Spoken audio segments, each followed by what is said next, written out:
Tengan muy buenos días, amados hermanos, Dios les bendiga. Estamos en esta mañana, para los que nos visitan por primera vez, en la primera carta de Juan. Estamos en una predicación expositiva, versículo a versículo, de esta carta. Y estaremos en esta mañana en el capítulo 2, los versículos del 28 al 29, en este mensaje titulado Confianza o vergüenza cuando Cristo vuelva. Estamos de pie, hermanos, en reverencia a la palabra de Dios. Cuando la Biblia habla, Dios habla. Dice así el texto: Y ahora, hijitos, permaneced en Él, para que cuando se manifieste, tengamos confianza, para que en su venida no nos alejemos de Él avergonzados. Si sabéis que Él es justo, sabed también que todo el que hace justicia es nacido de Él. Oremos, hermanos. Te damos las gracias, Señor. En esta mañana te agradecemos, Padre mío, por el bendito Evangelio, por el glorioso Evangelio. Gracias por tu Hijo Jesucristo, Señor, que nos ha hecho nacer, Señor, por sus méritos en las justicias suyas, Señor, quitando nuestras injusticias por la fe, Señor. Ahora, Padre Santo, nosotros podemos tener una relación contigo, Señor. Podemos acercarnos a ti confiadamente. Padre, te pedimos que por tu Santo Espíritu, Señor, nos capacite, Señor, nos des fuerza para permanecer en ti, Señor. Padre, pon en nuestros corazones ese deseo glorioso de tu segunda venida, Señor. Padre, te pedimos que seas tú enseñándonos en esta mañana, Padre. Te pedimos, Señor, que sea tu Santo Espíritu mostrándonos a Cristo y conformándonos a su imagen. En el nombre de Jesús pedimos todas estas cosas. Amén. Pueden tomar asiento, amados hermanos. En el pasaje de esta mañana encontramos una exhortación divina a la perseverancia, un llamado a tener una fe inquebrantable en nuestro Señor y Salvador Jesucristo. Al estudiar esta porción de la Escritura, hermanos, busquemos encender nuestro corazón. Busquemos, hermanos míos, alentar la pasión y el deseo ardiente de permanecer en Cristo hasta el final. Debemos aferrarnos a Él con todas nuestras fuerzas. Debemos vivir vidas que reflejen la justicia de nuestro Padre Celestial. Porque, hermanos míos, el peligro de lo contrario es inminente. Las consecuencias de no estar en Cristo son inevitables. Y como veremos en el texto de esta mañana, la vergüenza que enfrentarán los impíos un día es aterradoramente indescriptible. En esta era de engañosas arenas movedizas de mentira, hermanos, de ideologías vanas en constante cambio, estamos llamados a permanecer en Él, a acercarnos con confianza a la roca de los siglos, a la roca eterna que es Jesucristo, el inconmovible. Él es el único que puede proporcionarnos una base firme sobre la cual podemos construir confiadamente nuestras vidas hasta que Él vuelva. Hermanos, que la palabra de Dios nos transforme por el poder del Espíritu Santo a la imagen de Cristo. Que estemos listos para cuando Él manifieste su gloriosa presencia en su segunda venida. Hermanos, esta mañana tomaremos 5 palabras del pasaje sobre las cuales desarrollaremos 5 puntos. Veremos permanencia, manifestación, confianza, vergüenza y justicia. El primer punto de esta mañana es la permanencia. Está en el versículo 28, dice el texto: y ahora, hijitos, permaneced en Él. Ahí está la palabra permanencia. ¿Qué es, hermanos míos, la permanencia en Él? ¿Qué significa verdaderamente permanecer en Cristo?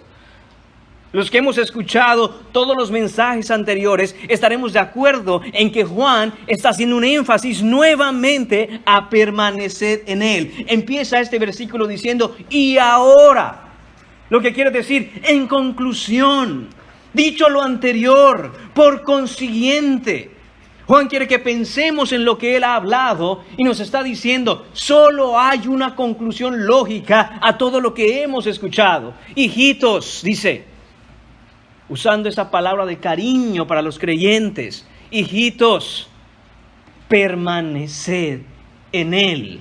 Juan está casi rogando a sus lectores y nos ruega a través de la Escritura hoy a nosotros, por favor, amados hermanos, por favor, hijitos, por favor, cristianos, redimidos, creyentes, por favor, permanezcan en Él. No se aparten de Él, no se alejen de Él, estén en Él, vivan para Él. Hermanos míos, la permanencia en Cristo no es una idea subjetiva. La permanencia en Cristo no es que sientes que permaneces en Cristo o sientes que no permaneces en Cristo, sino que la permanencia en Cristo, hermanos, está evidenciada por la realidad y el hecho de cómo la palabra de Cristo mora en nosotros y cómo ésta produce fruto para la gloria de Dios. Esa es la permanencia en Cristo. Y nos está diciendo Juan, esto es lo que deben hacer. Deben hacer que la palabra de Dios more en vosotros y debe haber fruto que evidencie que la palabra de Dios está morando en vosotros. Recordemos, hermanos, hemos tocado estos pasajes anteriormente en las predicaciones de otros domingos. Juan capítulo 15, versículo 5 dice Jesús, yo soy la vid, vosotros los pámpanos, el que permanece en mí y yo en él, éste lleva mucho fruto. Ahí está, hermano mío, la conexión. Permanencia en Cristo produce frutos. Hermanos míos, tenemos que examinar nuestras propias vidas para saber si estamos en la fe. Debemos examinarnos a nosotros mismos o no nos conocemos a nosotros mismos. Hermanos míos, ahí mismo en Juan capítulo 15, pero ahora el versículo 7 y 8 dice, si permanecéis en mí, este es Jesús hablando, y mis palabras permanecen en vosotros. ¿Ve de nuevo la conexión? La palabra de Dios mora en el creyente. El creyente está lleno de la palabra de Dios. Y dice Jesús, eso es permanecer en mí. No es tener muchas ideas acerca de Jesús. No es tener algunas opiniones acerca de la iglesia. No es conocer ahí por encimita algunas doctrinas. Hermanos míos, es que profundamente conozcamos al Salvador por su palabra y sus palabras moren en nosotros, permanezcan en nosotros. Dice, entonces, pedid todo lo que queréis y os será hecho. En esto es glorificado mi Padre, en que llevéis mucho fruto y seáis así mis discípulos. De nuevo esa permanencia a la que Juan nos llama. Y dice el texto, cuando esto ocurre, cuando uno permanece en Cristo y la palabra de Cristo permanece en nosotros, dice Jesús, pídeme lo que quieras, yo lo haré. Hoy algunos dicen, yo creo que tengo que hacer eso porque yo quiero un carro nuevo, yo quiero una casa de $2 millones, yo quiero esto, yo quiero aquello. Hermanos, contexto. Juan está hablando Jesús está hablando y lo registra Juan, llevar fruto. Tener un carácter cristiano, fruto del Espíritu Santo. En ese contexto dice Jesús, permanezcan en mí, mi palabra en vosotros. Y ahora, pídame fruto, pídame carácter cristiano, pídame vencer el pecado, pídame apartarse del mal y yo lo haré. Ese es el contexto, hermanos míos. Y ahí mismo, pero ahora el versículo 10, dice Jesús, si guardareis mis mandamientos, permaneceréis en mi amor, así como yo he guardado los mandamientos de mi Padre y permanezco en su amor. Hermanos, los versículos son claros y son directos. La permanencia en Cristo Jesús no tiene que ver con lo que tú piensas que es permanecer en Cristo, sino lo que Cristo dice en su palabra, que es permanecer en Él. Y permanecer en Él, según la palabra, es que su palabra more en nosotros y llevemos fruto. En otras palabras, hermanos míos, no se trata de cómo te autopercibes, una idea que es muy popular hoy en día. ¿Cómo te autopercibes? Pues yo creo que soy tal cosa, así que lo soy. Hermanos, ¿se han dado cuenta que eso ha entrado incluso a la iglesia? Yo me autopercibo salvo. Todas las evidencias pudieran apuntar a lo contrario, pero como tú te autopercibes salvo, eres salvo, ¿no? Yo soy salvo porque yo me percibo salvo. No, hermanos, debemos sacar eso de la iglesia y decir qué es lo que dice la Escritura con respecto a permanecer en Cristo. Hermanos míos, permanecer en Él, como hemos visto ya, está conectado a ese fruto. Y hermanos míos, el fruto no son primariamente obras o primeramente obras. Porque corremos el riesgo, hermanos, de malinterpretar las palabras de Jesús y decir, oh, yo tengo que hacer obras, y al estar haciendo esas obras, entonces producirá en mí una salvación, una permanencia en Él, cuando no es lo que está diciendo Jesús. Primero se permanece en Él, y esa permanencia en Él producirá una evidencia, producirá un fruto. Y si no son primeramente o primariamente obras, ¿qué es? Hermanos míos, carácter. Un cambio de voluntad, un cambio de corazón, un cambio de dentro hacia afuera, tu carácter. ¿Por qué? ¿Por qué primero el carácter? ¿A qué se debe que primero sea el carácter? Hermanos, porque obras las puede hacer cualquiera. Cualquiera puede servir en la iglesia.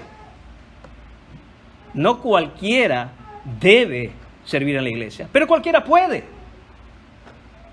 Si tuviéramos que hacer algo en la iglesia, hermanos míos, o como iglesia, y no tuviéramos manos para hacerlo, yo le aseguro que si preguntamos, ¿hay algún voluntario que quiera hacerlo? Algunos levantarán la mano. Pero no es así, hermanos míos, como debe hacerse en la iglesia. Porque el requisito para hacer la obra de Dios no es primariamente que puedas hacer obras, sino que tengas el carácter para poder hacerlas. Y ese carácter es un carácter cristiano. Ese carácter es el fruto del Espíritu de Gálatas capítulo 5.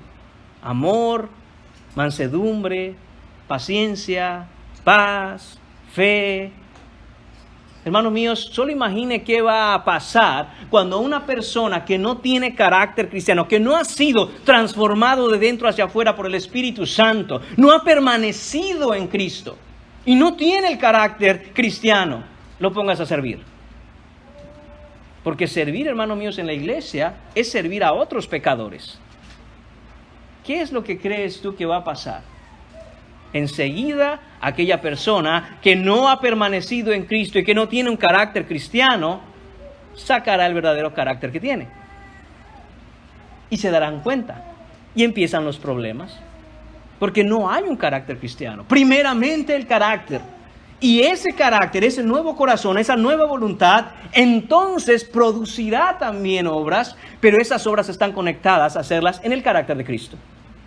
Entonces, hermanos, eso es lo que nos está hablando aquí Juan. Permanezcan en el Señor, permanezcan en Cristo, permanezcan en su palabra y que esa palabra les transforme y les cambie el carácter. Pregúntese, ¿estoy permaneciendo en Cristo? Si usted dice hoy, yo soy cristiano, yo sirvo al Señor, yo hago esto para la gloria de Dios, pregúntate, ¿cuál es tu carácter?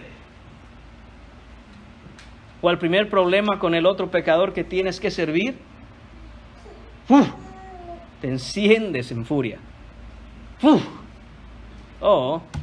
Eso es lo que dijo Jesús que pasaría cuando envió a sus discípulos a predicar. Y Juan y Jacobo, los hermanitos del trueno, Boanerges, se dieron cuenta que en una ciudad nadie quería escuchar de Jesús. Se airaron. Y van con Jesús y le dicen, Señor, ¿quieres que oremos para que descienda fuego del cielo y los acabe? Y Jesús les respondió, vosotros no sabéis de qué espíritu son. Porque el Hijo del Hombre no ha venido para perder las almas, sino para salvarlas. Hermanos, carácter. Eso es, hermanos míos, lo que debemos entender en esta permanencia en Cristo. Pregúntate si has permanecido en Cristo, si estás permaneciendo en Cristo. Mira cuál es tu carácter en el hogar, tu carácter para con tu esposa, para con tu esposo, para con tus hijos, para con tus hermanos, para aquellos que sirves, allá en tu trabajo. ¿Cuál es tu carácter? Porque no importa las obras que tengas, aun cuando las obras puedan ser obras honrosas, tu carácter puede mancharlas. Y hermanos míos, estamos llamados a examinarnos. Usa Juan capítulo 15, versículos del 1 al 12. Tómate un tiempo y analiza lo que ahí dice. Léelo y ora, léelo y ora, léelo y ora. Analízate y vas a encontrar tu respuesta. ¿Has permanecido en Cristo? Y para muchos aquí quizá esto de permanecer en Cristo es completamente ajeno a lo que conocen porque no están en Cristo. Porque no saben lo que es tener fe en el Señor. Porque no han entregado su vida a Jesús. Ya no hablemos de permanencia. Para aquellos que están aquí que nunca han escuchado de Jesús o que no han escuchado del Evangelio, el llamamiento es: ven a Cristo primero. Ven a Cristo primeramente por la fe. Arrepiéntete de tus pecados. Ven que Cristo tiene abiertos los brazos de la salvación para todo aquel que se acerca en humillación, reconociendo su condición de pecador. Él es un gran Salvador para grandes pecadores. No importa qué hayas hecho, no importa qué vida hayas llevado, no importa cuántos años has estado completamente entregado a una vida en el mundo, Jesús tiene no solo la intención, sino la capacidad de salvar. Y Juan dice: permanezcan en Cristo. Hermanos míos, el llamamiento para nosotros hoy, si somos cristianos, es: permanezcan en Cristo, que la palabra de Dios more abundantemente en nuestros corazones y que nuestro carácter sea cambiado por esa palabra. Y hermanos míos, ¿por qué es tan importante permanecer? ¿Por qué es tan importante que Juan ha estado repitiendo esta idea una y otra vez y nos exhorta, nos anima, nos pide, nos ruega: permanezcan en Cristo? Hermanos míos, lo vamos a ver a continuación. Punto número 2. La manifestación, ahí mismo en el versículo 28. Dice Juan: permaneced en él para que cuando se manifieste, ¿para qué? Ese conector, esa preposición que nos indica el propósito, el objetivo. Hay un para qué debemos permanecer en Cristo. Dice: para que cuando se manifieste, dice Juan. ¿Cuando se manifieste quién? Cuando se manifieste Jesucristo, amados hermanos. Juan se está refiriendo a la manifestación gloriosa y visible de Cristo en el juicio final. Juan vuelve a traer esta idea, porque ya la habíamos hablado antes. Él vuelve a traer esta idea, en otras predicaciones lo vimos, de que Cristo volverá. De que Cristo no desapareció un día, ascendió a los cielos y se tomó unas vacaciones. ¿Quién sabe cuándo lo volveremos a ver? No, hermanos. Sino que Él prometió volver. Sino que Él dijo: volveré. De hecho, en Hechos capítulo 1, versículo 11, cuando Jesús asciende, los discípulos que están ahí ven a dos varones de vestiduras blancas que les dicen: ¿por qué estáis mirando el cielo? Este mismo Jesús que ha sido tomado de vosotros al cielo, así vendrá como le habéis visto ir al cielo. El mismo Jesús que se fue es el mismo Jesús que volverá. De la manera en que se fue es la manera en que volverá. Desapareció de entre las nubes, hermanos, y volverá entre las nubes. ¿Lo vieron físicamente ascender al cielo? Volverá físicamente del cielo. Y a esto se refiere Juan. Ese momento en que Cristo vuelve. Ese momento en que Cristo hace su aparición triunfal de nuevo en la historia humana. Ese momento en que Cristo vendrá, hermanos míos, como un juez. Muchos piensan que cuando Cristo vuelva, aparecerá de nuevo como un humilde carpintero de Belén. Pero no vendrá así, hermanos. vendrá como el Rey de gloria que es. Hermanos míos, el resplandor de su gloria será incontenible en el mundo. Vemos en Apocalipsis capítulo 19, a partir del versículo 11, Juan, teniendo esta visión de ese regreso triunfal de Cristo, dice: entonces vi el cielo abierto. Recuerda lo que dijeron estos varones de vestiduras blancas, acabamos de leerlo en Hechos capítulo 1 versículo 11, así como se fue al cielo, así volverá. Y Juan ve esta visión y dice: vi el cielo abierto, y he aquí un caballo blanco, y el que lo montaba se llamaba Fiel y Verdadero, y con justicia juzga y pelea.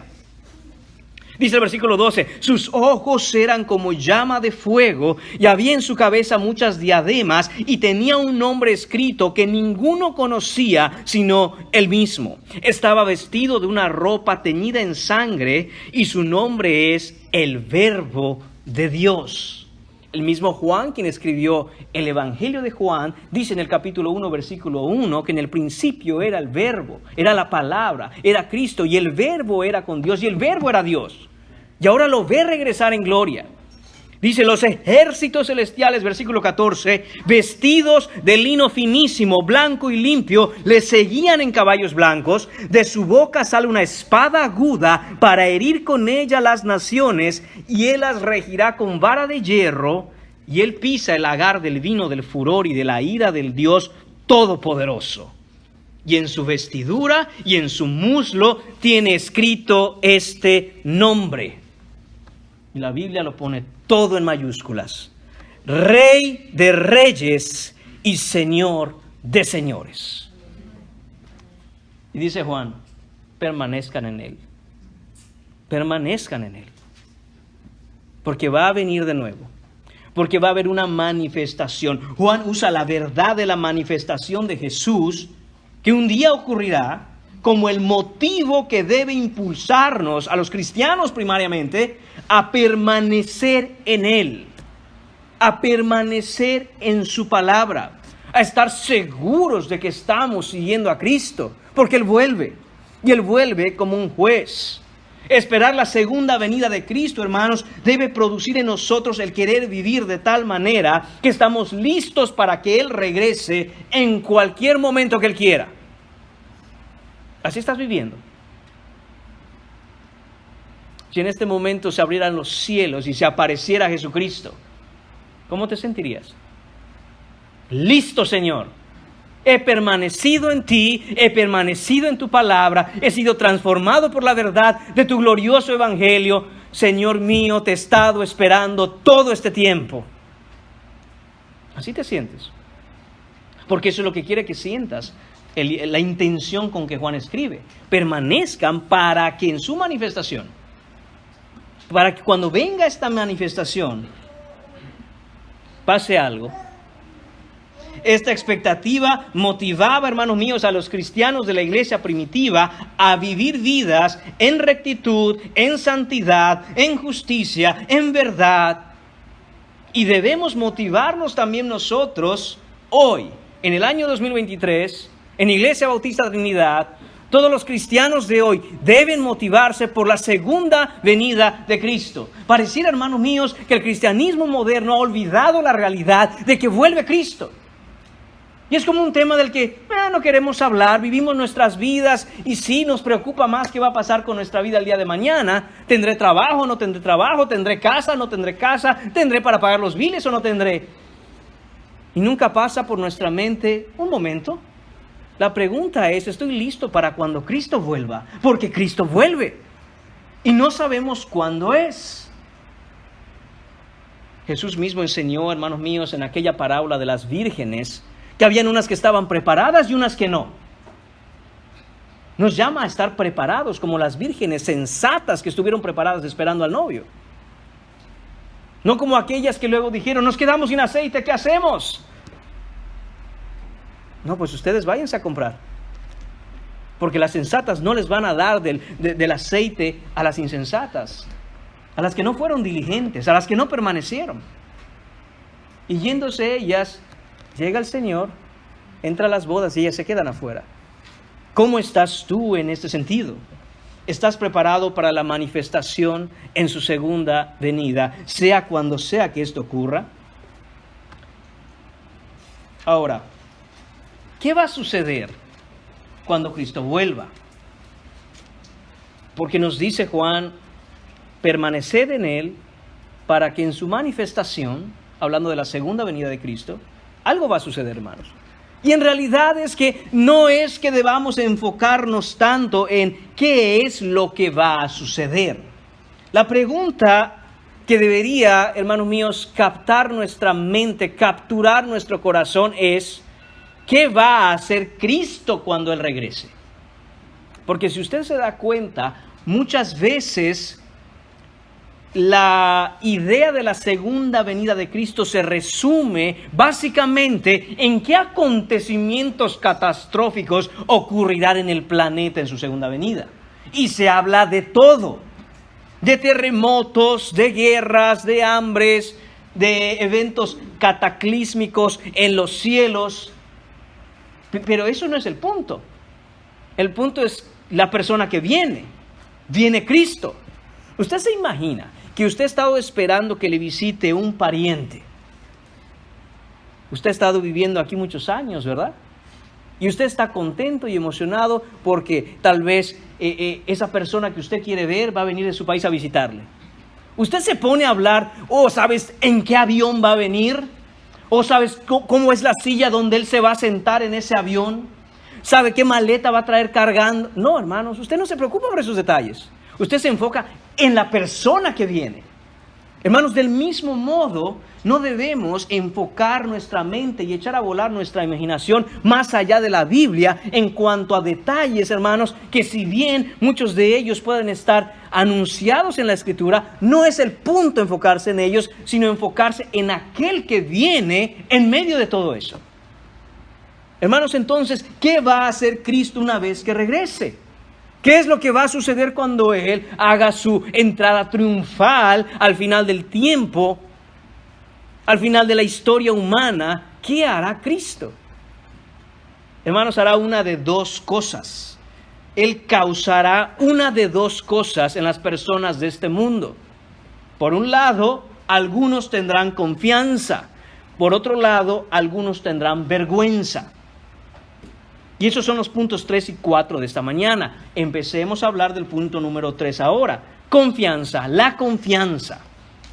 Ahí mismo en el versículo 28, para que cuando se manifieste, dice Juan, tengamos confianza. Esto es para los creyentes. Aquel grupo de personas que en la segunda venida de Cristo tendrán confianza, son los cristianos. Son los verdaderos creyentes. Son los redimidos, son los nacidos de nuevo, son los hijos de Dios. Aquellos que se arrepintieron de sus pecados, abrazaron el Evangelio, por la fe han entendido que no hay justicia en ellos para llegar al cielo, sino que tienen que ponerla en Cristo Jesús. Ellos tendrán confianza. Si estás aquí sentado hoy y tú estás seguro de tu salvación, tienes una certeza y una seguridad de salvación por la fe que tienes en Cristo Jesús, el día que Él aparezca, así apareciese en esta misma mañana, en este mismo momento, tu corazón estará confiado. Y esa confianza no viene de ti. No quiere decir que tú te tienes que esforzar para sentir confianza en Cristo. Él producirá una confianza en ti, que es una confianza que nunca has sentido. Porque esta confianza, hermanos, la palabra que se utiliza en este versículo para confianza es libertad. Es no tener miedo. Se relaciona con el poder hablar abierta y directamente. ¿Por qué hablar abierta y directamente, hermanos míos? Porque podremos dirigirnos al Rey de Gloria en una relación con Él directamente y cara a cara. No tendremos miedo. Seremos libres de todo temor, experimentaremos alegría, gozo a causa de esa relación con Él, de esa comunión con Él, de esa amistad con Él. Hay una seguridad, un alivio de que Cristo ha vuelto. Es el gozo, hermanos míos, al experimentar seguridad y libertad de tener una profunda relación con Jesucristo. En otras palabras, es que no vas a entrar en pánico aterrador cuando Cristo en toda su gloria manifieste su presencia en este mundo. Es para los cristianos. Es para los cristianos. Es para aquellos que le esperan. De hecho, nos dice Hebreos capítulo 9, versículo 28. Así también Cristo fue ofrecido una sola vez para llevar los pecados de muchos. Y dice, y aparecerá por segunda vez sin relación con el pecado para salvar a los que le esperan. Hermano mío, ¿sabe qué gozo es eso? ¿Sabe qué gozo es afligir su espíritu por ver el pecado que impera en el mundo y un día ver llegar a Jesucristo sabiendo que Él vino a salvarme? Es un gozo, hermanos, indescriptible. Además, no solo eso, 2 Timoteo capítulo 4 versículo 8, Pablo le escribe a Timoteo. Pablo en la segunda carta que le escribe a Timoteo sabe que ya va a ser ejecutado por Roma. Y se está despidiendo de Timoteo y de los hermanos en Éfeso. Y dice, por lo demás, me está guardada la corona de justicia, la cual me dará el Señor, juez justo, en aquel día. Y no solo a mí, sino también a todos los que aman su venida. ¿Usted ama la segunda venida de Cristo? ¿Usted ha pensado siquiera en eso? Hermanos, creo que todos podemos levantar la mano aquí y decir, soy culpable. No he pensado tanto en la segunda venida de Cristo como para decir, estoy amando que ese día llegue. Que por fin ese día llegue y yo vea a mi Señor con toda su gloria como el Rey que es, viniendo a rescatarme, a rescatar a mis hermanos, a rescatar a su iglesia y a hacer justicia en este mundo caído. Esto debe cambiar, hermanos míos, nuestra perspectiva como cristianos respecto al futuro que nos espera y respecto al futuro de este planeta. Recordemos, hermanos, no buscamos o esperamos simplemente que ciertos eventos ocurran. Esperamos a alguien. Y ese alguien ha venido no para que simplemente tampoco nosotros huyamos y abandonemos este mundo y escapar al cielo, sino que con amor anticipamos su venida porque viene a reinar en este planeta. Viene a redimir todas las cosas. Viene a traer cielos nuevos y tierra nueva. La santa ciudad de Dios, en la cual mora la justicia. En donde Él es el Dios de nosotros y en donde no hay llanto, no hay temor, no hay pecado. Hermanos míos, y donde no hay oscuridad, porque Él resplandece y su resplandor nunca se apaga. Eso, hermanos míos, es lo que debemos hacer. En Tito, capítulo 2, versículos 11 a 13, de nuevo Pablo le escribe a Tito y dice, porque la gracia de Dios se ha manifestado para salvación a todos los hombres, enseñándonos que renunciando a la impiedad y a los deseos mundanos, vivamos en este siglo sobria, justa y piadosamente. Versículo 13. Aguardando la esperanza bienaventurada y la manifestación gloriosa de nuestro gran Dios y Salvador Jesucristo. Hermanos, voy a leer eso de nuevo y vamos a hacerlo con calma. Dice, porque la gracia de Dios se ha manifestado para salvación a todos los hombres. Hermanos míos, el mensaje del Evangelio está disponible para todo aquel que lo quiera escuchar y lo crea. Es gracia. No merecemos el Evangelio, no merecemos ser salvos, no merecemos que el Señor haya venido a dar a su Hijo para salvarnos. Es por gracia. Y dice que se ha manifestado a todos los hombres. No significa que todos los hombres han de ser salvos, significa que todos están llamados a venir a creer el mensaje de salvación. No hay ningún mensaje, no hay ninguna ideología, hermanos míos, no hay ninguna enseñanza, no hay ningún libro, no hay ningún consejo que pueda salvarte. Lo único que puede salvarte y darte vida eterna es el mensaje del Evangelio que Cristo ha traído y ha sido manifestado a todos los hombres. En cualquier lugar, en cualquier momento, en cualquier país, de cualquier idioma, el que cree el Evangelio es salvo por la fe. Y entonces dice que no solo ha sido manifestado a los hombres, pero miren que enseña el Evangelio, enseñándonos que renunciando a la impiedad y a los deseos mundanos, renuncia a tu pecado. Renuncia a tu antigua manera de vivir. Renuncia al amor por el mundo. Deja de amar al mundo y las cosas que están en el mundo. Nos enseña el Evangelio que renunciando a estas cosas, a la maldad, a la perversidad, al vicio, a los deseos de la carne.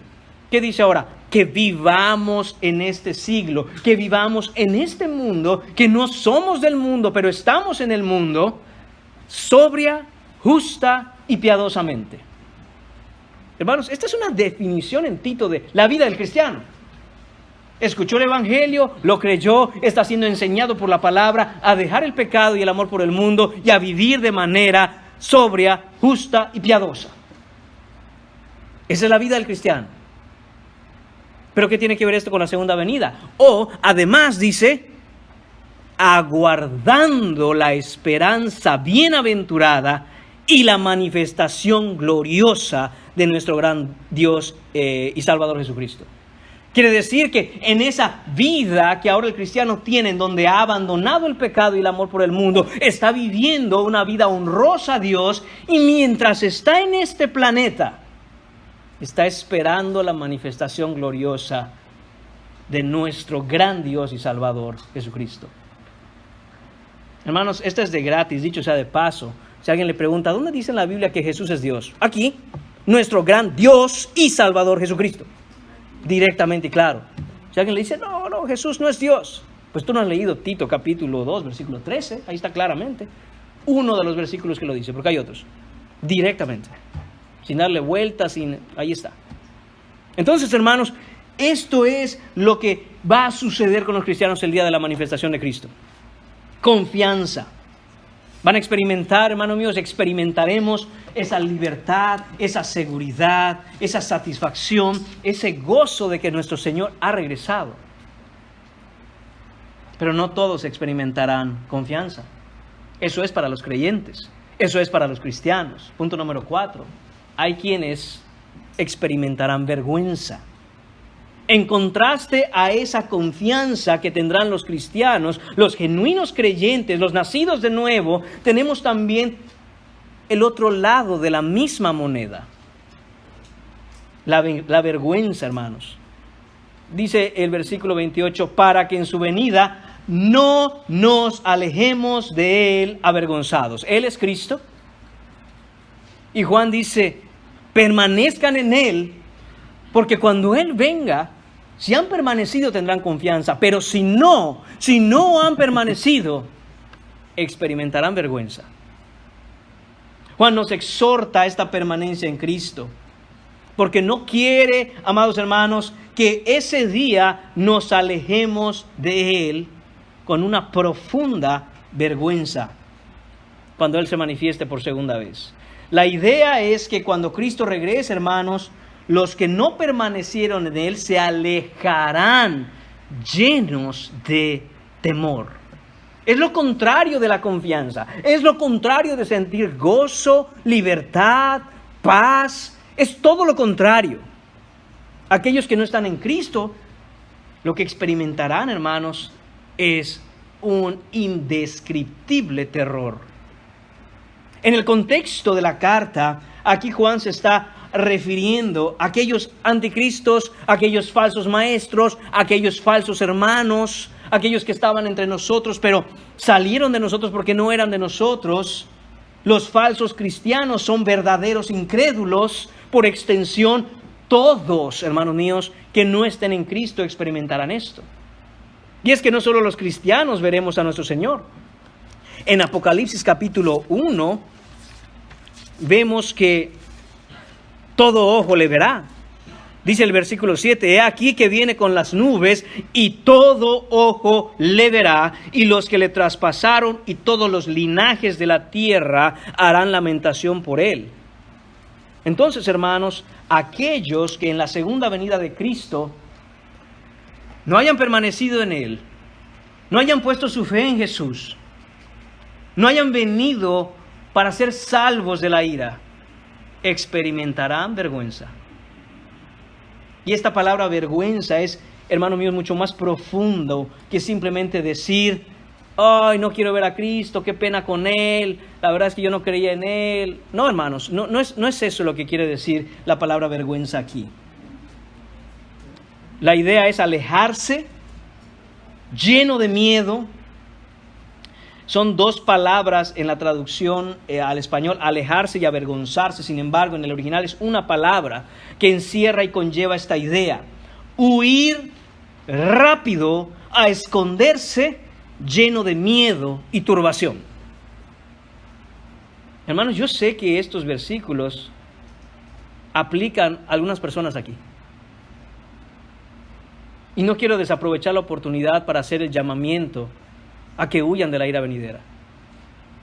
A que cuando se manifieste Jesucristo, ustedes no estén en este grupo, los que sentirán vergüenza. Pareciera ser, hermanos míos, la misma idea que encontramos en Génesis capítulo 3, los versículos del 7 al 10, cuando después de que Eva le da de comer a su marido come del fruto que Dios dijo que no deben comer, y dice, entonces fueron abiertos los ojos de ambos y conocieron que estaban desnudos.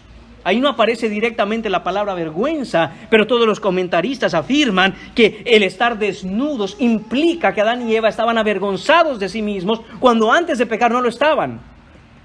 Dice entonces cosieron hojas de higuera y se hicieron delantales. Oyeron la voz de Jehová Dios que se paseaba en el huerto al aire del día, y el hombre y su mujer, escuche, se escondieron de la presencia de Jehová Dios entre los árboles del huerto.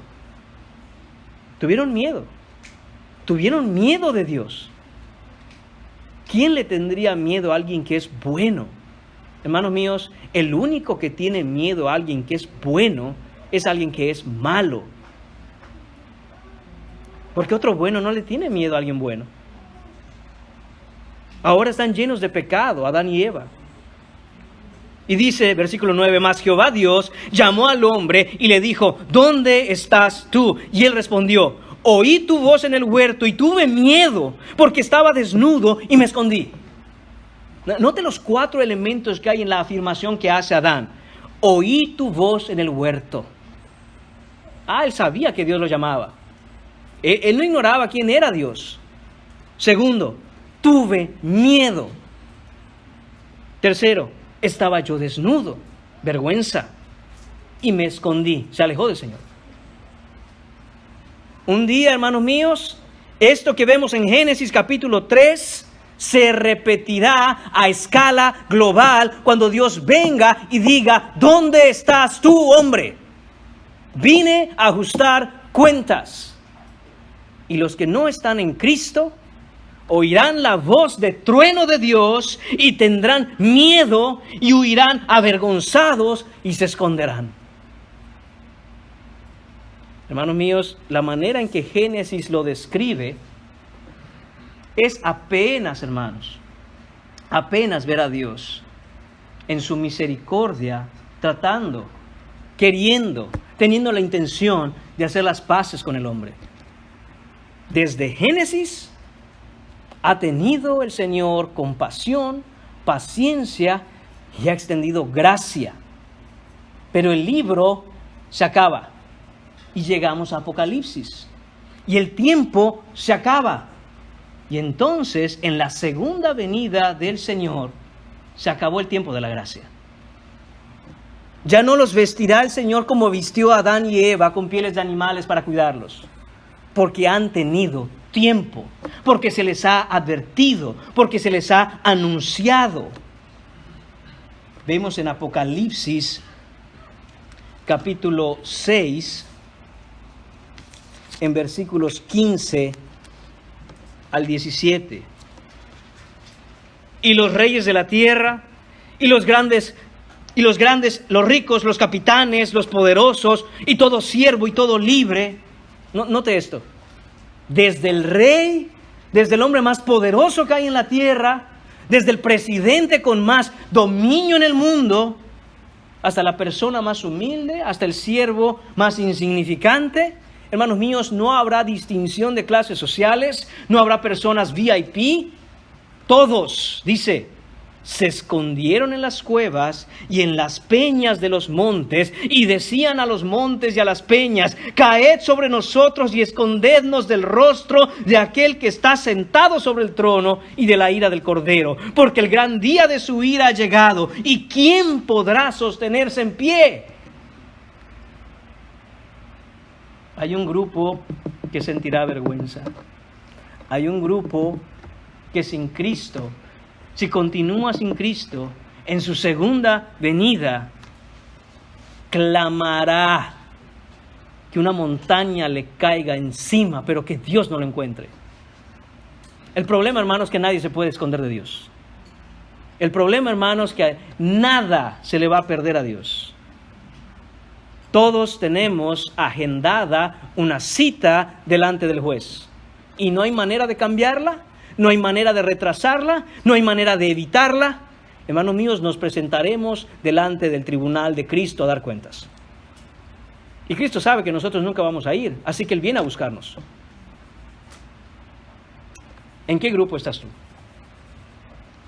En los que sentirán confianza en su venida, en su manifestación, o de los que correrán y huirán avergonzados. Hermanos, muchas veces tenemos la idea de que nuestro Señor Jesucristo, de que Dios, Él es amor, y lo es. Él es un Dios de gracia, y lo es. Es un Dios compasivo y misericordioso, lento para la ira. Amén, y lo es. La Biblia lo enseña. Pero también enseña, hermanos míos, que Dios ha establecido un límite. Dios ha dicho, es un tiempo de gracia.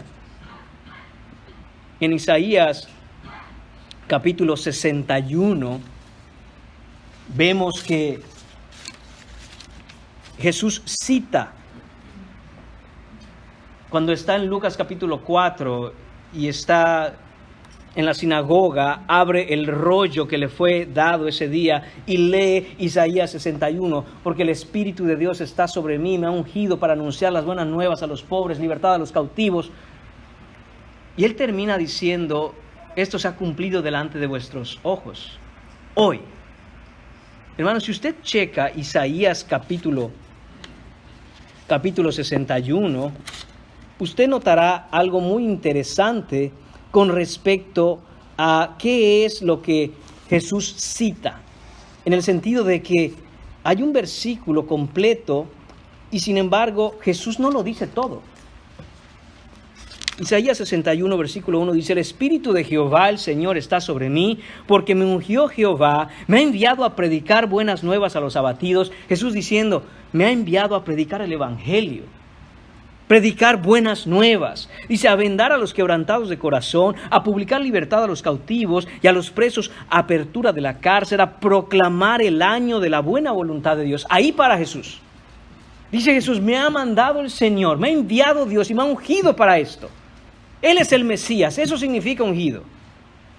Y dice él que son buenas nuevas para los abatidos. ¿Usted está abatido hoy? El Evangelio es para usted. La Biblia lo dice. Dice, a vendar a los quebrantados de corazón. ¿Usted tiene el corazón quebrantado en esta mañana? El Evangelio es para usted. A eso vino Cristo. Él lo enseña, la Biblia lo enseña. A vendar a los quebrantados de corazón, a publicar libertad a los cautivos. ¿Usted se siente apresado por la vida que lleva? ¿Usted se siente esclavo del pecado? ¿Usted se siente que no puede llegar a ser el cristiano que debe ser? El Evangelio es para usted. El Señor dice que conoceréis la verdad y la verdad os hará libres. Y que si el Hijo os libertare, seréis verdaderamente libres. Hermanos míos, y todo esto que va diciendo el Señor, dice, a proclamar el año de la buena voluntad del Señor. El año, ese es el tiempo, el periodo. Un año, hermanos míos, comienza y termina. Esto es lo que vino a hacer Jesús, a inaugurar el tiempo de gracia para todo aquel que se arrepiente. Para venir a Cristo, es el momento, es hoy, no es mañana, no sabemos cuándo acaba el periodo de gracia. Y Jesús no sigue leyendo el versículo, ahí para y dice, esto se ha cumplido delante de vuestros ojos hoy. Pero es interesante ver cómo continúa ese versículo. Porque dice ese versículo número 2, y el día de la venganza del Dios nuestro. ¿Por qué Jesús no terminó de leer el versículo? Hermanos, porque eso no se ha cumplido. Porque cuando Él dijo esto se ha cumplido delante de vuestros ojos hoy, hablaba del periodo de gracia, coma, y luego dice, y el día de la venganza del Señor. Ese está por venir. Y como dice el pastor Josías Grauman, tenemos una coma después de el Señor. Y estamos viviendo en esa coma. Esa coma es la pausa, el periodo de la iglesia, el tiempo de redención. Pero ese tiempo un día acabará. Y entonces el versículo continuará. Y vendrá el día de la venganza del Señor. Hermanos míos, ese es el Dios que tenemos. Un Dios compasivo, amoroso, lleno de gracia y misericordia. Pero un Dios que de ninguna manera hará injusticia. Todo aquel, hermano mío, que no esté en Cristo Jesús, que no haya sido perdonado por Cristo Jesús en la cruz, que no haya cargado sus pecados Jesús en la cruz, tendrá entonces que enfrentar el día de la venganza del Dios nuestro. Salmos capítulo 2 dice lo siguiente. Y hermanos, esto que vemos aquí es leer las noticias del día. Y quiero hacer y tomar todo este tiempo para explicar lo que es que serán avergonzados aquellos que no están en Cristo, porque de alguna manera, hermanos, hemos escuchado muchas veces y de muchas diferentes formas acerca del amor de Dios. Y gloria a Dios por eso. Pero parece que nos incomoda, como que no queremos saber, como que nos sentimos mal estar hablando de un Dios que también es justo, un Dios que se aira contra el pecado, un Dios que es santo y en su santidad hace justicia de acuerdo a su carácter que es perfecto, en el cual no existe pecado. ¿Por qué se amotinan las gentes y los pueblos piensan cosas vanas? Este salmo nos habla, hermanos míos, de aquel día en que ocurrirán los acontecimientos de su segunda venida. ¿Y qué pasará en el planeta? ¿Qué está sucediendo en el planeta hoy? Usted quizá ve las noticias en televisión. No se lo recomiendo, pero quizá lo hace. Pero usted ha leído las noticias que da el Señor todos los días. Dice, ¿por qué se amotinan las gentes y los pueblos piensan cosas vanas? ¿Por qué los Estados Unidos? ¿Por qué China? ¿Por qué Rusia? ¿Por qué las naciones? ¿Por qué México? ¿Por qué Honduras? Todas las naciones se amotinan. ¿Por qué, hermanos míos, se rebelan, se levantan en contra, se sublevan contra el Señor? Traman y conspiran insensateces, cosas sin sentido, locuras. Dice la Biblia, cosas vanas. ¿Por qué está sucediendo eso en el mundo? ¿Por qué vemos este tipo de cosas y las personas de los países van detrás de estas ideas inútiles, estas ideas destructivas y perversas? ¿Por qué? ¿Por qué? Es una pregunta retórica del Señor. ¿Por qué está pasando esto en el mundo? Dice el Señor. Y dice, versículo 2, se levantarán los reyes de la tierra y príncipes consultarán unidos contra Jehová, contra el Señor, contra su ungido, contra su Mesías, contra Jesucristo. Hermanos míos, el presidente de este país, el presidente de nuestros países en Latinoamérica, los presidentes de todos los países del mundo, los primeros ministros, los gobernadores, los diputados, los senadores, todos los que están en posiciones de influencia y dominio sobre el mundo, se ponen de acuerdo, afirman sus rostros, crean una alianza mundial y están determinados a desafiar a Dios, ir contra la verdad de la palabra. Se rebelan, hermanos míos, contra la ley moral de Dios y dicen, rompamos sus ligaduras, versículo 3, y echemos de nosotros sus cuerdas. ¿Qué significa eso? Hermanos míos, las naciones enteras dicen, deshagámonos de Dios y de su palabra. No nos interesa lo que tenga que decir ese Dios de la Biblia. Redefinamos el matrimonio. Redefinamos qué es ser hombre y qué es mujer. Redefinamos qué es el género, qué es la familia. Redefinamos qué es el amor. Redefinamos qué es la verdad. Destruyamos la Biblia. Destruyamos la verdad de Dios. Porque no queremos que Dios nos diga lo que debemos hacer, ni queremos vivir bajo los estándares morales que Él manda. Eso está sucediendo en el mundo, hermanos. Esto es exactamente lo que ocurre en el mundo. Ellos piden libertad y quieren ser libres para encenderse en pasiones vergonzosas los unos con los otros. Quieren ser libres para correr tras la depravación. Quieren ser libres para abortar a sus propios hijos. Quieren ser libres en la perversidad y la locura en su máxima expresión. Y que nadie les diga nada. Eso es lo que está pasando, hermanos. Esto es lo que está pasando, es una insurrección global, es una rebeldía mundial que está tratando de destronar a Dios. En respuesta a esta conspiración contra Dios, contra Jesucristo, contra su ungido, hermanos míos, Dios tiene algo que decir. Dios responde y lo que tiene que decir es aterrador. Versículo 4. El que mora en los cielos se reirá. El Señor se burlará de ellos. Hermanos míos, el trono no está vacío. El Señor de gloria está sentado en ese trono. Él no está durmiendo. Él está reinando con absoluta autoridad y con pleno poder. Tiene dominio sobre cada átomo de su creación. Ese es el rey que tenemos. Yo no sé si había escuchado esto antes. ¿Quién creía usted que era Jesús? ¿Un humilde carpintero montado en un burrito? Así entró a Jerusalén, pero resucitó con poder y gran gloria, y ascendió y está sentado a la diestra del Padre, y Él está más vivo que tú, y Él está gobernando. Al ver la rebeldía de las naciones, hermanos míos, Él se ríe. Hermanos, eso dice el texto. Él se ríe, y no es una sonrisa apacible. Hermanos míos, esta es una carcajada de burla ante la locura de los hombres que piensan que se pueden rebelar contra Dios, que pueden cambiar el curso de su voluntad, que pueden redefinir qué es un hombre, que pueden redefinir qué es una mujer, que pueden redefinir cuándo inicia la vida, que pueden cambiar el curso del universo. Él se ríe, se burla de esto. Esto es más que absurdo. Esto es estar completamente demente. El planeta entero puede intentar destruir lo que Dios ha establecido, pero fracasarán. Y aquí es donde empieza el cristiano a ver su esperanza. Nadie puede contra nuestro Dios. Luego, dice el versículo 5, hablará a ellos en su furor y los turbará con su ira. Oh, aquí está ese glorioso día. Aquí está, hermanos míos, ese día de su manifestación, de su segunda venida, del que Primera de Juan nos está hablando esta mañana. Y por eso es que hemos llegado hasta aquí. ¿Y qué dice? Hermanos míos, que Dios les hablará. ¿Recuerda qué pasó en Génesis y le dije que eso ocurrirá de nuevo?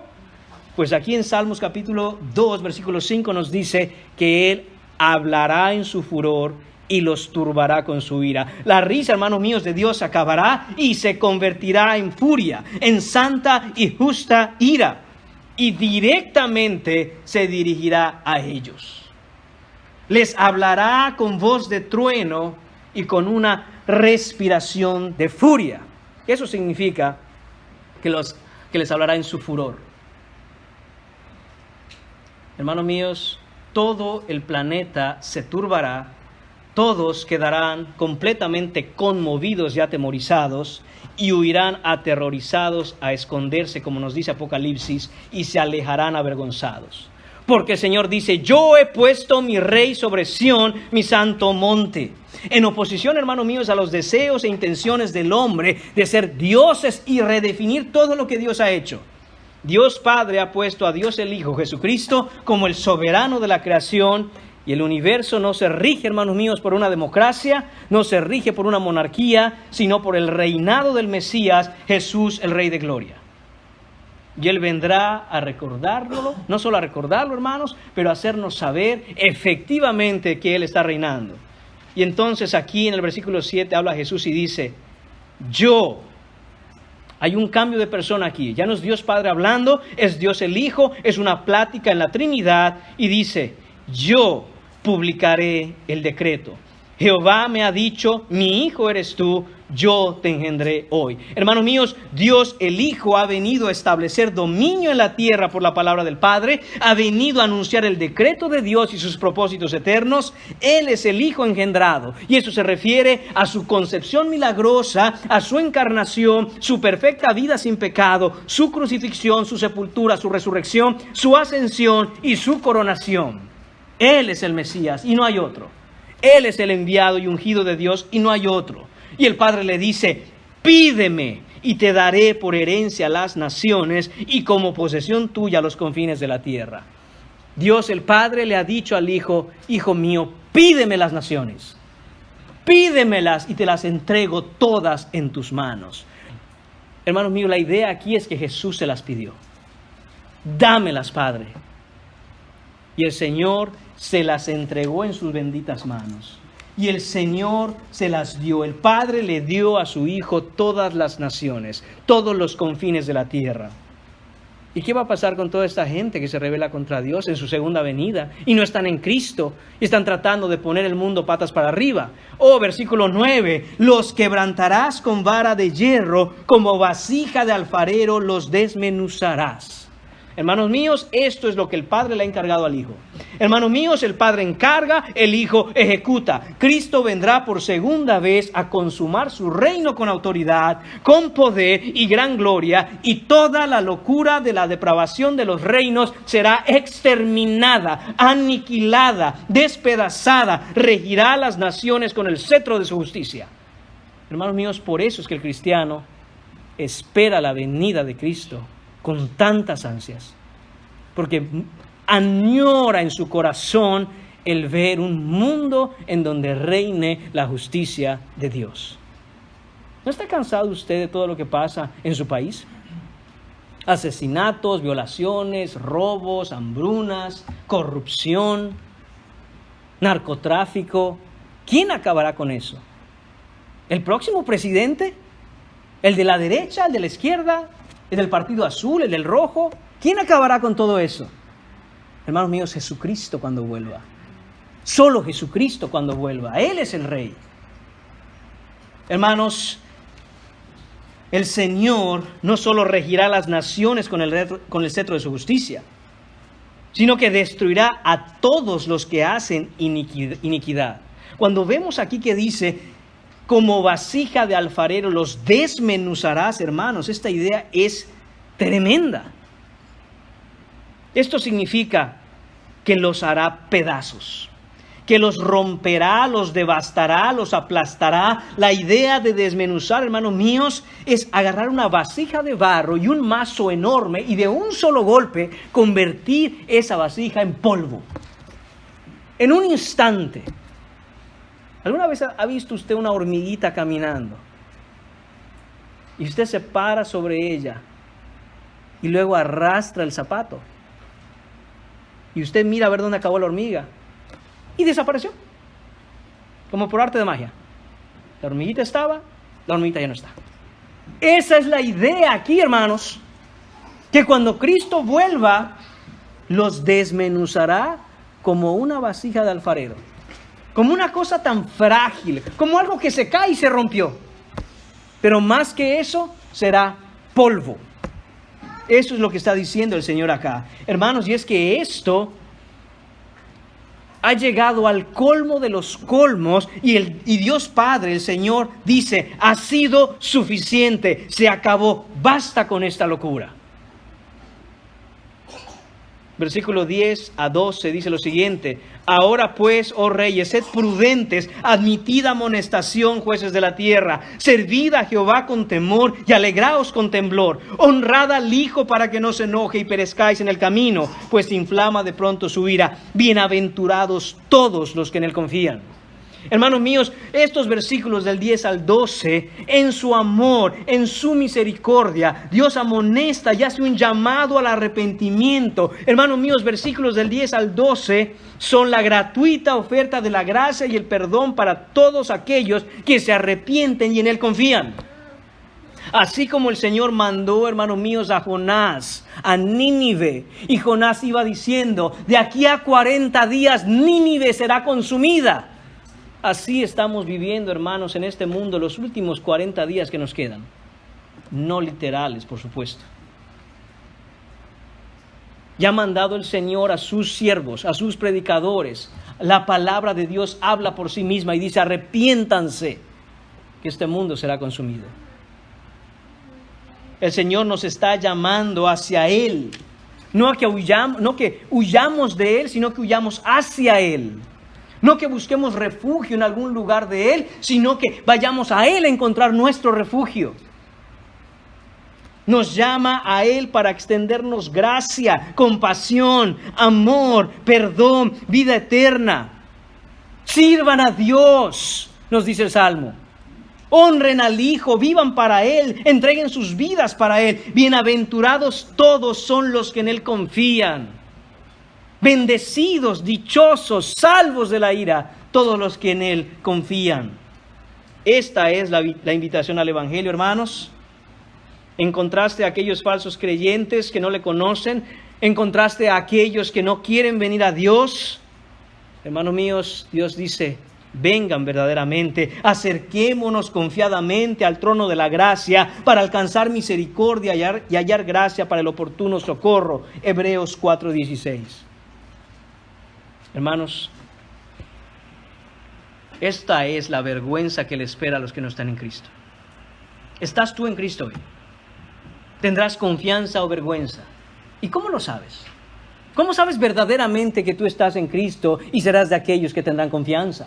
¿Cómo no sabes que tú serás de aquellos que sufrirán vergüenza? Hermanos, punto número 5, y termino con esto: la justicia, versículo 29. Dice el versículo 29, regresando a nuestro pasaje en Primera de Juan, dice: si sabéis que Él es justo, sabed también que todo el que hace justicia es nacido de Él. A Juan le interesa que nosotros sepamos si somos salvos. A Juan le interesa, y de hecho tiene la intención en la carta, de que nosotros sepamos si somos salvos, que estemos ciertos de nuestra salvación, que tengamos seguridad de salvación. La justicia de Dios aquí, hermanos, cuando dice si sabéis que Él es justo, esa justicia quiere decir que su rectitud, la rectitud de Dios, su rectitud y excelencia moral son absolutas. Quiere decir, hermanos míos, que Dios siempre actúa de manera que es perfectamente consistente con la santidad de su carácter. Hermanos míos, cuando decimos que Dios es justo, no decimos solo que hay justicia en Él. Decimos que Él es justo. En otras palabras, Él es la justicia. Ser Dios y ser justo son cosas inseparables. Si Dios dejara de ser justo, dejara de ser Dios. Y eso nunca va a ocurrir. Y lo que nos está diciendo Juan aquí es que todo cristiano debe saber esto. Si sabéis que Él es justo, puede entenderse o traducirse también como: ya que ustedes saben que Él es justo.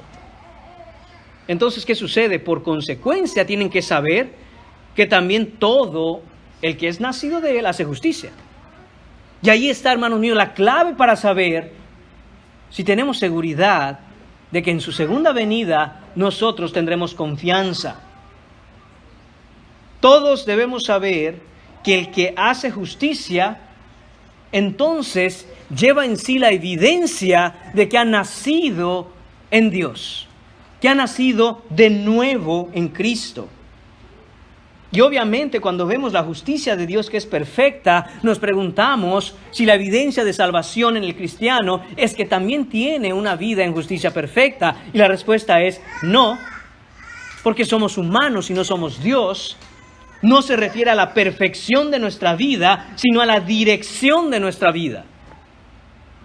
En ese camino de santificación, en ese crecer cada día más y más de acuerdo a su carácter. Regresamos al tema del carácter, hermanos. Esto tiene que ver con el estilo de vida. Esto tiene que ver con cómo andas en el camino angosto.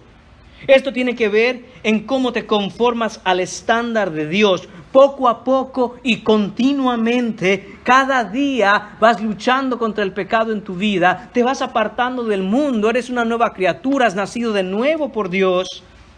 Y hay básicamente dos cosas: carácter, recuerde eso, y conducta.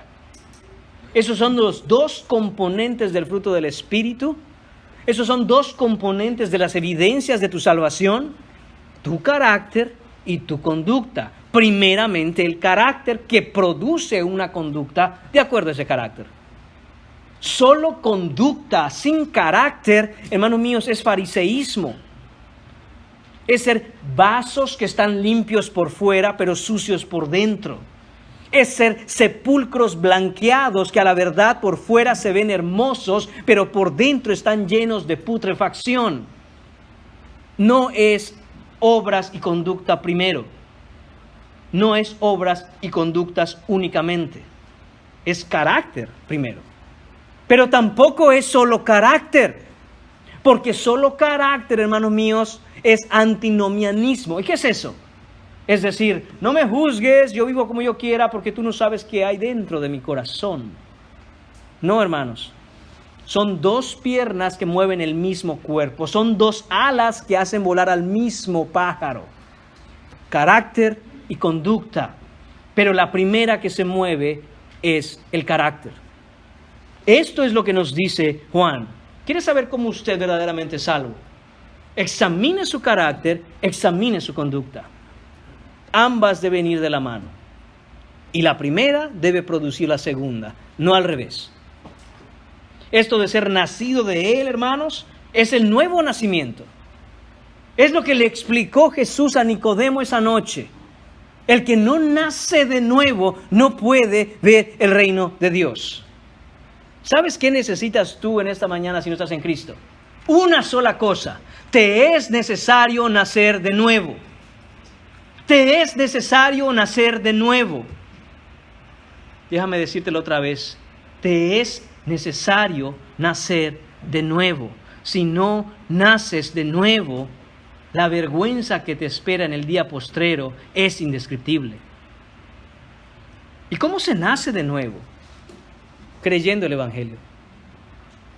Creyendo que Jesús vino, Dios encarnó y se hizo hombre, vivió la vida perfecta que tú no puedes vivir, murió una muerte en la cruz que tú no puedes morir y resucitó de entre los muertos al tercer día como tú no puedes resucitar.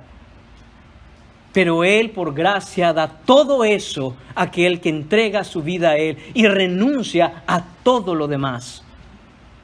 Y es que esta idea del nuevo nacimiento, hermanos, es la primera vez que lo menciona Juan en la carta. Sin embargo, va a empezar a mencionarlo constantemente. Primera de Juan 3:9, Primera de Juan 4:7, Primera de Juan 5:1, Primera de Juan 5:4.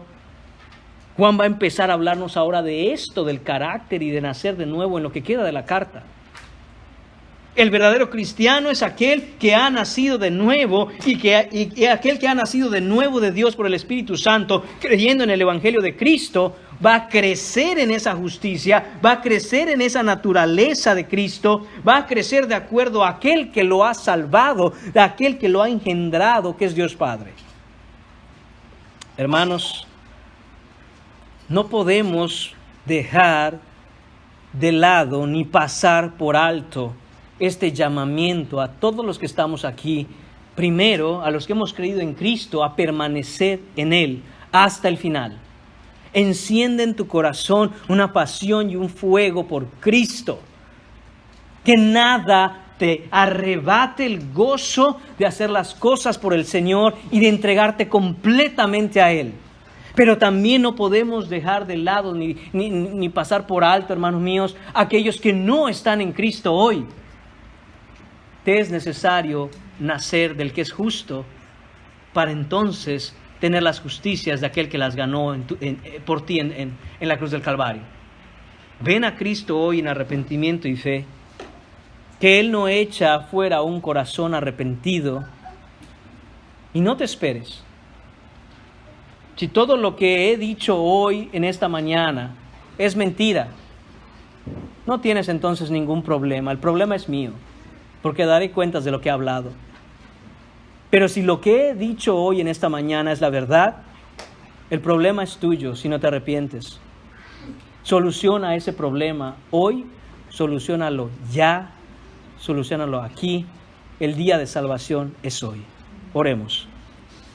Señor y Padre, damos gracias por tu palabra, Señor, por tu evangelio, por tu Hijo Jesucristo. Gracias, Señor, por exhortarnos. Gracias, Señor, por advertirnos. Gracias, Señor, porque no tendremos excusa el día de mañana de decir: a mí nadie me dijo. Señor, en tu amor, en tu compasión, en tu gracia, en tu misericordia, Señor, nos has advertido, Señor. Nos has exhortado a permanecer en ti, Señor. Nos has llamado, Señor, a examinar nuestra vida, Señor, y a venir a ti en arrepentimiento, Señor, para no enfrentarte como juez el día de tu segunda venida, sino a recibirte, Señor, como nuestro amoroso Salvador, que es bueno y para siempre su misericordia.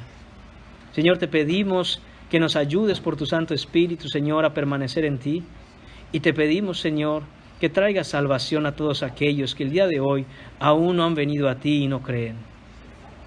Señor, que seas tú, Padre, glorificándote, Señor, por la salvación que ofreces al salvar pecadores como nosotros. Que la gloria sea siempre para ti, Padre, te lo pedimos en el nombre de tu Hijo Jesús. Amén.